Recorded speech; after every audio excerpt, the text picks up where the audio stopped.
après-midi, on parlait de la mutualité. Bon matin, on a passé des gens qui interviennent dans le débat. Et puis après-midi, là, on dit, on va écouter le président de la République. Surtout qu'on sait que la situation est tellement difficile. Pour ça, on voit samedi. Et on dit, non, il faut écouter. Voilà. Pourquoi samedi comme ça là? Ah, mais samedi, là, on voit tous les dégâts qui étaient mis avec quelques gilets jaunes et puis quelques personnes qui écrivent, qui en veulent à la République et qui saccagent, ils ont saccagé gratuitement. Alors ça te désole. Nous sommes tous des citoyens, nous sommes aussi des citoyens responsables, nous sommes élus, et quand nous voyons ça, nous disons que c'est trop c'est trop. D'accord. Sans crise sociale quand même.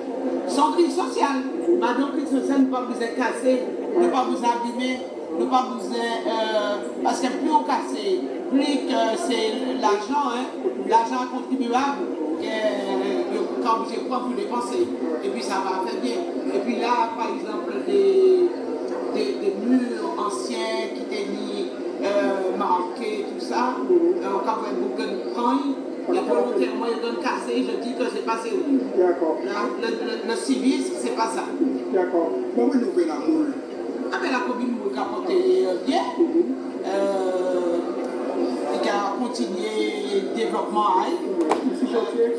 Ah mais il pas mis tellement chantier, à présent qu'à Finon vestiaire, en une salle polyvalente qui a commencé bientôt à l'évasion. Bon, c'est vrai qu'il y a d'autres comités pour faire, mais il faut nous les moyens.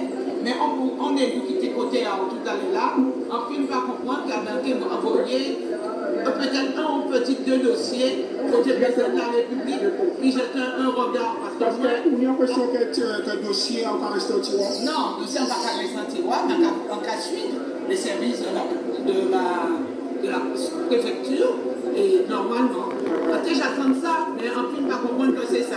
Et il dit, moi, mais comment? En cas de directement. Alors voilà. Très bien. Alors, on mandature pour 2020 ou pour ça, on peut réfléchir à ça? Alors, on peut réfléchir, mais en fait, bon, nous savons, on travaille, on est au bilan, on est des conseillers municipaux, on est aux populations, on peut écouter, on peut regarder, on peut interroger, on peut dire oui. Très bien. Alors, parlez-nous de autant en congrès là, autant de présidents à parler, qui a la mission fait ça? On fait un congrès là. Donc, on parlait, je dis là, on a un débat sur l'habitat. Et puis après, on dit là, on dirait écouter le président de la République. Parce que le président là, même avant, il va venir dans le congrès des maires, il vit l'année dernière. Donc, c'est vrai qu'un jour, il n'y a pas de sifflet.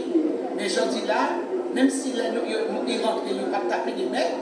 Mais au début, tous les intervenants d'avant, que ce soit le président de l'association des maires, le premier vice-président, ils ont commencé à mettre un petit peu toutes les revendications des communes et des maires en particulier. Et voulant bien faire comprendre que les maires étaient quand même la République et que nous étions les premiers élus en contact avec la population. Nous étions des élus de proximité et que c'est nous qui connaissions les problèmes, les difficultés et qui faisons avancer la collectivité. Alors au départ, le président de la République commençait à parler, on dit son leçon également nous, puisqu'effectivement il a montré un hommage à Chirac.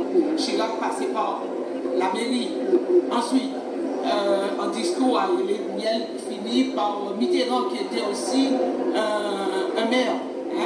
Donc les deux étaient maires et lui, c'est vrai, il est devenu jeune président de la République, il n'a pas été maire, il n'a pas été issu de mandat local.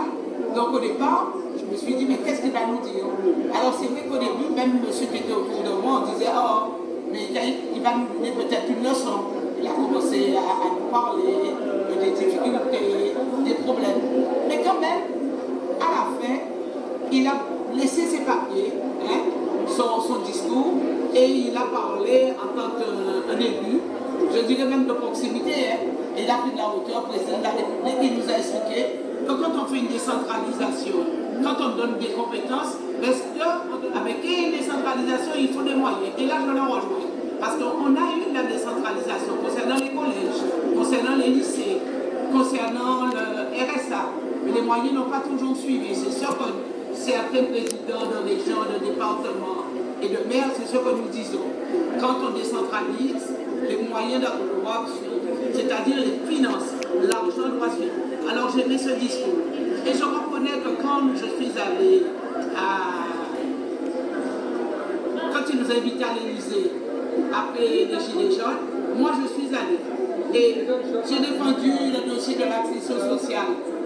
Un élu martiniquais aussi l'a défendu, ainsi qu'un réunionnais, et qu'il en a fait. Je me rappelle aussi que l'ancien préfet Berthier, il est venu sur le terrain voir à nous. Et l'accession sociale est revenue dans les finances de 2020. Je dis que c'est une bonne chose. Donc c'est un président de la République qui est à l'écoute et qui a remis ce projet-là dans le budget de 2020. Alors, on peut dire que, est-ce qu'on peut expliquer nous, est-ce qu'on peut dire ça, que les communes sont vraiment difficultés? Alors, les communes, on va dire toutes communes en difficulté. C'est vrai que nous avons beaucoup de charges. Vous savez ça, il y a quelqu'un qui dit nous ne pouvons pas recruter tout le monde, c'est impossible. Mais les communes sont en difficulté parce que les charges sont lourdes. Ensuite, on a une intercommunalité. Donc, je ne peux pas dire que toutes les communes de Guadeloupe sont en difficulté, que toutes les communes de Guadeloupe recrutent du monde. Mais nous avons un chômage important. Et que parfois, il faut quand même donner des contrats à quelques-uns de nos jeunes et à quelques mères de famille parce qu'il n'y a pas de moyens. Il y a des difficultés. Ok. Alors, un message pour la population moulière qui a coûté nous à présent? Un message pour la population moulière qui a coûté nous? Ah bon, mais pour nous, à Cadillo, premièrement, Cadillo, à toute la Guadeloupe. Bonjour. À Cadillo, en Contorio, mais à Cadillo, population moule, avec bonjour, en comptant que nous travaillons ensemble avec l'équipe municipale au moins et à travailler dans le sens de l'intérêt général de tous les mouliers, pour les personnes âgées, pour les moins jeunes, pour nos enfants, pour nos sportifs. Et le moule s'engage. Merci Marie-Mère.